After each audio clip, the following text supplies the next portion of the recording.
Hello friends, study with Sagar channel में आपका स्वागत है। हम आपको पढ़ा रहे थे क्लास 11th मैथ का चैप्टर नंबर 1 समुच्चय। इससे पिछले वीडियो में हमने आपको एक्सरसाइज 1.2 के सभी क्वेश्चन कंप्लीट करवा दिए थे। इस वीडियो में हम आपको एक्सरसाइज 1.3 के कुछ मुख्य बिंदुओं को पढ़ाएंगे। इन मुख्य बिंदुओं को पढ़ने के बाद आपको ये एक्सरसाइज बहुत आसान लगने लगेगी। तो चलिए शुरू करते हैं। वे मुख्य बिंदु कौन कौन से हैं उनको आज हम पढ़ेंगे। सबसे पहला जो मुख्य बिंदु है वो है उपसमुच्चय। कि उपसमुच्चय क्या होता है। उपसमुच्चय को इंग्लिश में कहते हैं सबसेट। सबसेट यहाँ पर उपसमुच्चय को समझेंगे। देखिए, यदि मान लेते हैं हम कि माना ए और बी दो सेट हैं। ए और बी दो सेट है, हम मान लेते हैं। अब हम इन दोनों को लेकर उपसमुच्चय की एक परिभाषा बनाएंगे। उपसमुच्चय की एक परिभाषा बनाएंगे कि यदि सेट ए है जो उसका प्रत्येक अवयव, यदि ए का प्रत्येक अवयव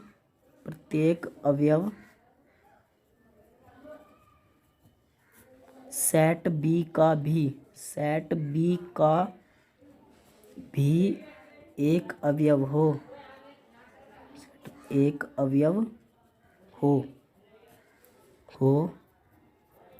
तो ए बी का उपसमुच्चय कहलाता है। उपसमुच्चय कहलाता है।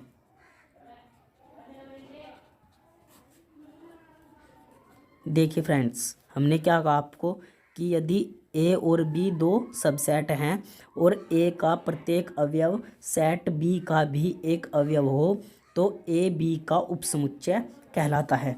इसको ए सबसेट है बी का, इसके द्वारा प्रदर्शित करते हैं।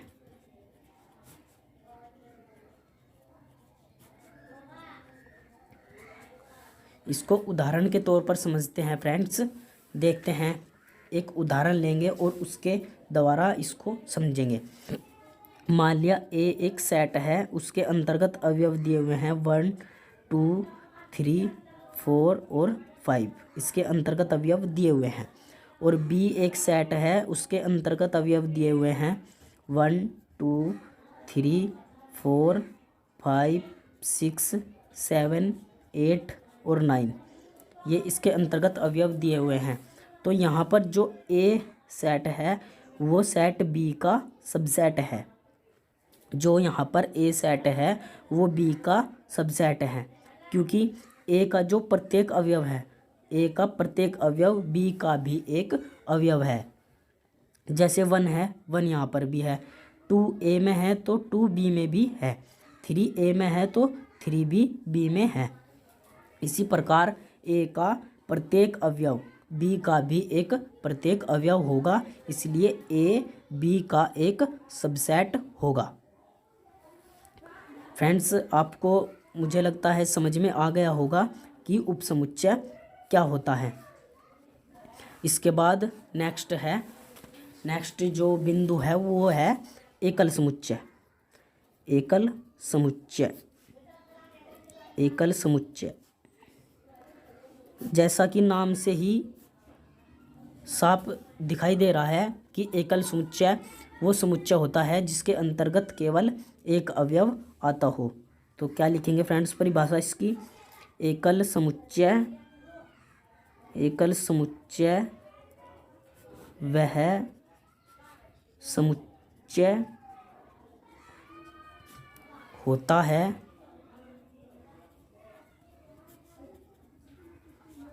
जिसमें केवल एक अवयव आता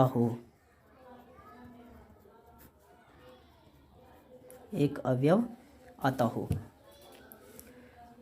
तो फ्रेंड्स, इसे उदाहरण द्वारा समझते हैं। माना एक सेट है ए, उसके अंतर्गत दिया हुआ है कि एक्स सच दैट एक्स एक सम अभाज्य संख्या है, सम अभाज्य संख्या है। तो इसके अंतर्गत कौन सा अवयव आएगा? इसके अंतर्गत आएगा 2। केवल 2 नंबर ही एक ऐसा नंबर है जो सम संख्या है और अभाज्य संख्या है।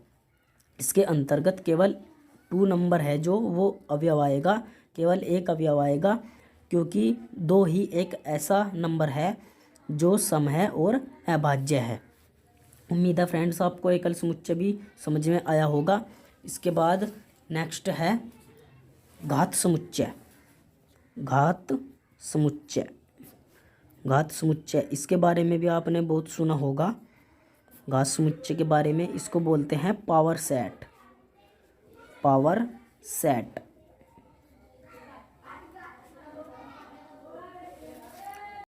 चलिए फ्रेंड्स इसको भी एक उदाहरण द्वारा समझते हैं।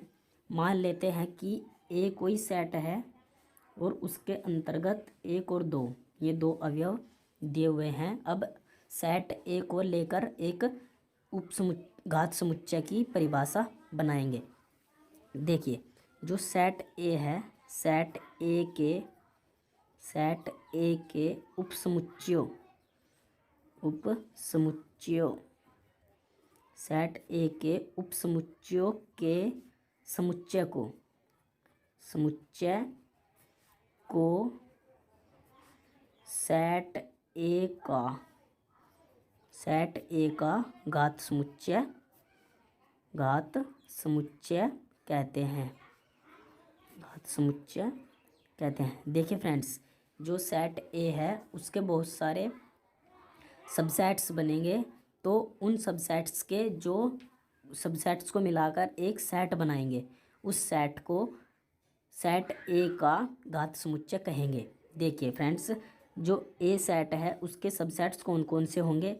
जो ए सेट है उसके अंतर्गत जो सबसेट होंगे वो होगा, एक तो होगा 1 का, उसके बाद होगा 2 का, उसके बाद एक 5 है। 5 प्रत्येक समुच्चय का उपसमुच्चय होता है। उसके बाद आएगा 1 और 2। ये 4 जो सेट हैं इसके अंतर्गत आएंगे। अब इन चारों सेट्स का एक सेट बनाएंगे। देखिए फ्रेंड्स उसके अंतर्गत एक अवयव आएगा, एक ये अवयव आएगा, उसके बाद आएगा 5, उसके बाद 1 और 2। ये पावर सेट के अंतर्गत 4 अवयव आएंगे। उम्मीद है फ्रेंड्स आपको घात समुच्चय भी समझ में आ गया होगा। इसके बाद जो नेक्स्ट टॉपिक है वो है सार्वत्रिक समुच्चय। सार्वत्रिक समुच्चय इसको इंग्लिश में बोलते हैं यूनिवर्सल सेट। Universal set. देखिए फ्रेंड्स इसको समझते हैं यूनिवर्सल सेट क्या होता है। यूनिवर्सल सेट कुछ विशेष प्रकार के समुच्चयों का एक समूह होता है। जैसे माना कोई सेट दिया हुआ है, ए कोई सेट दिया हुआ है 1 2 3 4, इसके अंतर्गत ये अवयव दिए हुए हैं। उसके बाद एक सेट बी दिया हुआ है, उसके अंतर्गत 2 3 4 5 ये अवयव दिए हुए हैं।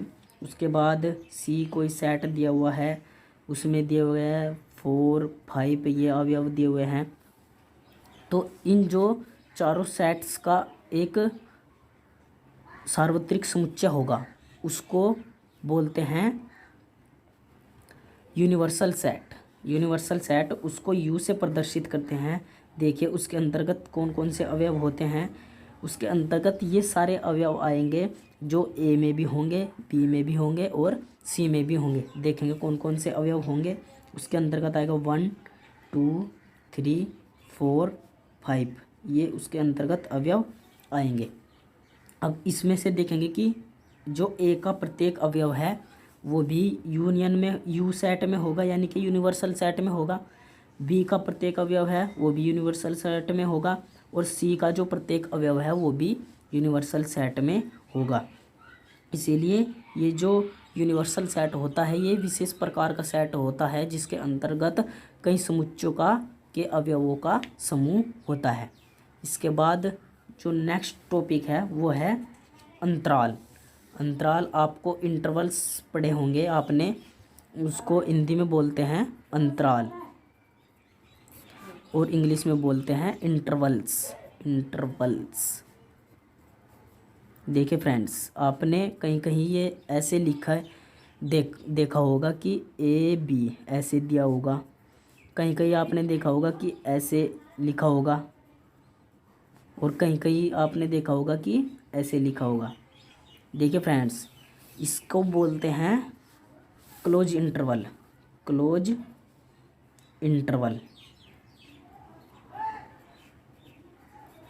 और इसको बोलते हैं ओपन इंटरवल।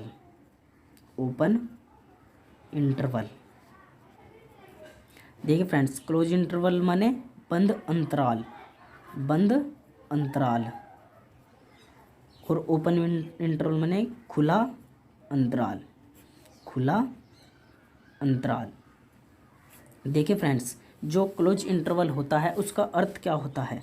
क्लोज इंटरवल का अर्थ होता है, जैसे ए और बी इसमें अवयव दिए हुए रहते हैं, तो जो इनके बीच में होता है, जैसे मान लिया ये कोई सेट है, माना इसकी जो संख्याओं को हम प्रदर्शित कर रहे हैं वो x से प्रदर्शित कर रहे हैं, तो इसके अंतर्गत कौन कौन से अवयव आएंगे? देखिए, जो x है वो बड़ा और बराबर होगा a से, और छोटा और बराबर होगा b से।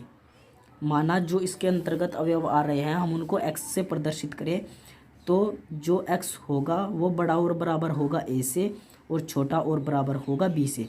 देखिए फ्रेंड्स, इसका मतलब क्या होता है? इसका मतलब होता है कि जो x है वो बड़ा होगा a से, और छोटा और बराबर होगा b से। देखिए फ्रेंड्स, ये जो छोटा ब्रैकेट लगा होता है इसका मतलब होता है सिर्फ बड़ा होगा, और ये जो बड़ा ब्रैकेट होता है इसका मतलब होता है कि छोटा भी होगा और बराबर भी होगा। ये देखिए फ्रेंड्स, यहाँ पर भी हमने दोनों जगह बराबर लिया हुआ है, जिस तरफ ये बड़ा ब्रैकेट होता है उस तरफ हम बराबर का चिन्ह भी लेते हैं। इसका अर्थ क्या होगा समझते हैं? इसका अर्थ होगा कि x जो है वो बड़ा और बराबर है a से। देखिए फ्रेंड्स, यहाँ पर ये बड़ा ब्रैकेट पहले दिया हुआ है इसलिए हमने ये बड़ा और बराबर लिया है, और छोटा होगा b से, क्योंकि फ्रेंड्स इधर छोटा ब्रैकेट दिया हुआ है तो यहाँ पर सिर्फ ये वाला चिन्ह ही लेना है। फ्रेंड्स, अगर आपको ये वीडियो पसंद आई हो तो वीडियो को लाइक करें और हमारे चैनल को सब्सक्राइब ज़रूर कर ले। मिलते हैं नेक्स्ट वीडियो में, तब तक के लिए धन्यवाद।